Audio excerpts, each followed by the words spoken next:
Hello, and welcome to my Learn to Heal series. This is episode 2, The Dead Mines. For those new to the series, I'm leveling as a healing class that I've never played before. I'm doing this so that my viewers can learn the class right along with me.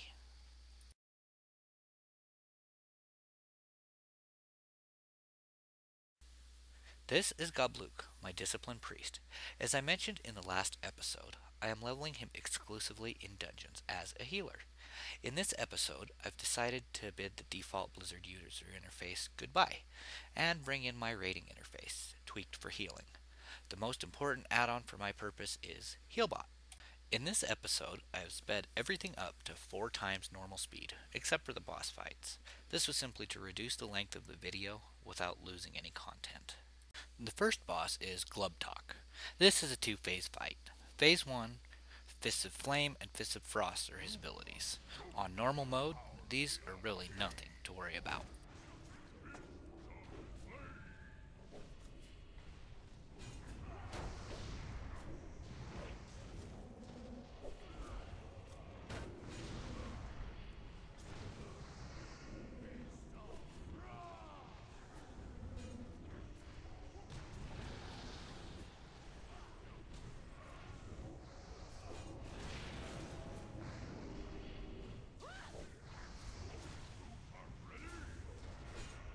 In Phase 2, he levitates in the middle of the room and throws fire and ice AoEs at various places in the room. Very easy to avoid if everyone's paying attention. Usually, a few people will get hit with these and need healed though, so as the healer, you need to watch for party damage during this fight.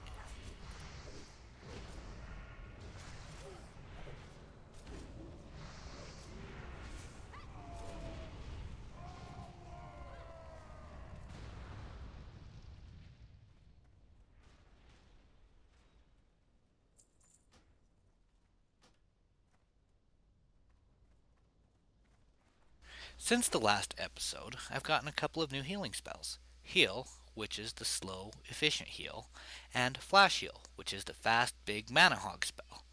At this point, I really don't need to use them much. The old strategy of Power Word Shield and Renew, and Penance if Renew can't keep up, still works well.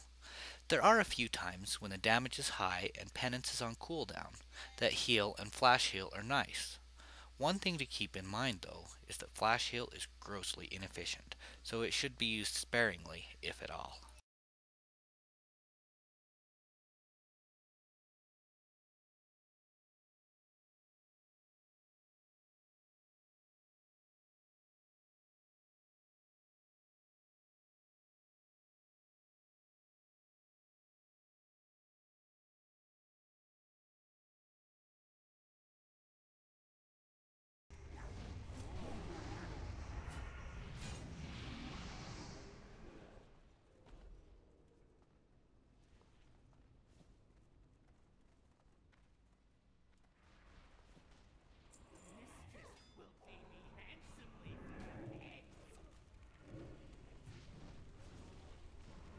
The second boss is Helix Gearbreaker. He's a little goblin riding on the back of a lumbering oaf. In this fight, you beat down the oaf while dodging bombs on the ground. Occasionally, the oaf picks up a party member and slams him into the wall. Everyone should get out of the way when he charges to the wall, or they will take damage too.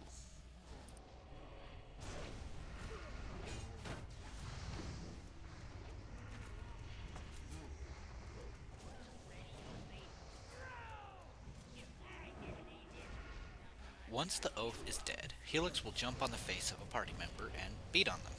He's not tankable in this phase, so everyone should just DPS him as fast as possible.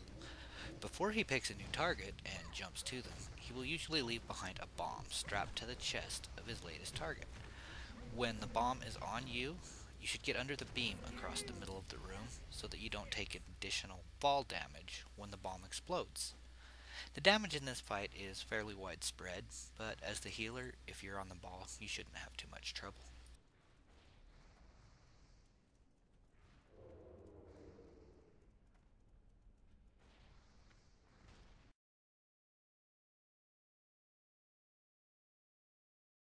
The trash pulls in this dungeon are pretty simple.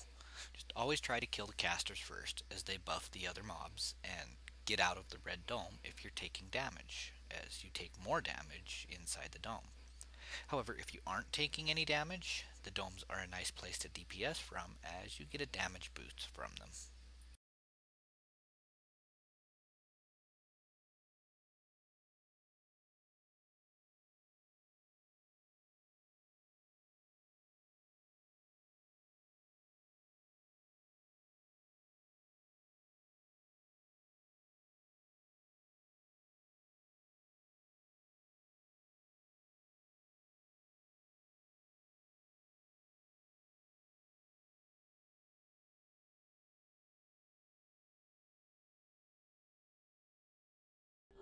The third boss is Foe Reaper 5000. This fight is so simple it barely needs explained. Just tank and spank and run away from all of his abilities. The first ability is Overdrive, where he spins around and runs around like a chicken with his head cut off. Just run away to avoid the white swirly area of death. The second ability is Harvest. When he does Harvest, he'll pick a distant player and fix their location. Then he runs to that location, scything down anything in his path, with a final cleave when he arrives. Just be sure not to be between him and his chosen location, and you'll live.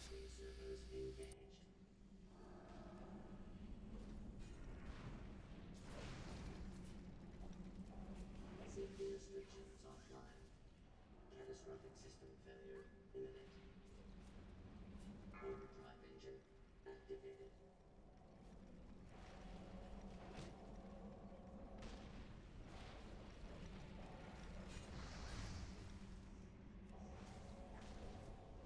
Overheat threshold exceeded.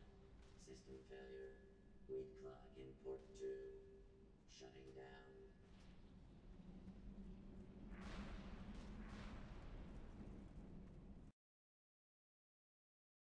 There's some new lore about the Dead Mines to explain the changes since the Cataclysm.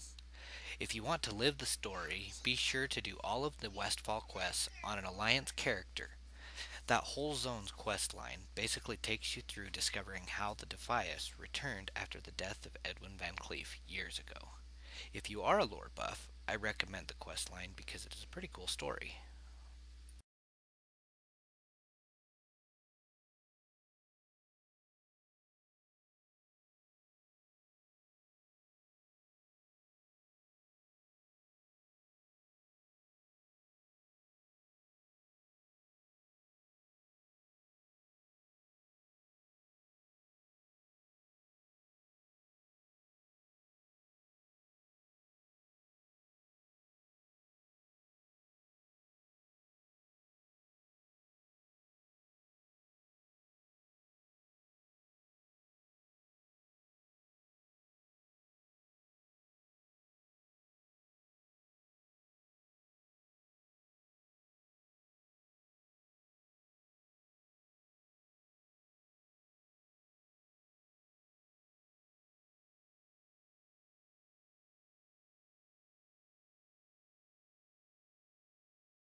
The fourth boss is Admiral Ripsnarl.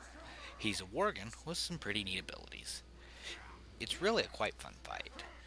He starts out as just a tank and spank fight, but after a short time, he will fade out and call in fog. In the fog, vapors form and start attacking people. The vapors are a priority and need to die fast. After you kill a few vapors, Ripsnarl returns and brings more vapors with him. Just kill the vapors fast and burn Ripsnarl. And you'll rinse and repeat that a few times, and then he'll be dead.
The final boss in normal mode is Captain Cookie. This fight has some strange new mechanics. Cookie will come out of the cabin and jump into a large cook pot and begin throwing food at the party. There are two kinds of food, good food and bad food.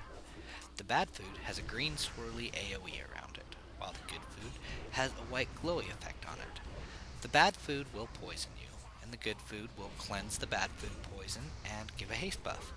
So everyone needs to eat bad food to clear the AoE from the floor, and eat good food to cleanse themselves.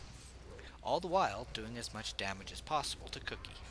It's not a hard fight, but it does show that Blizzard has still got an imagination.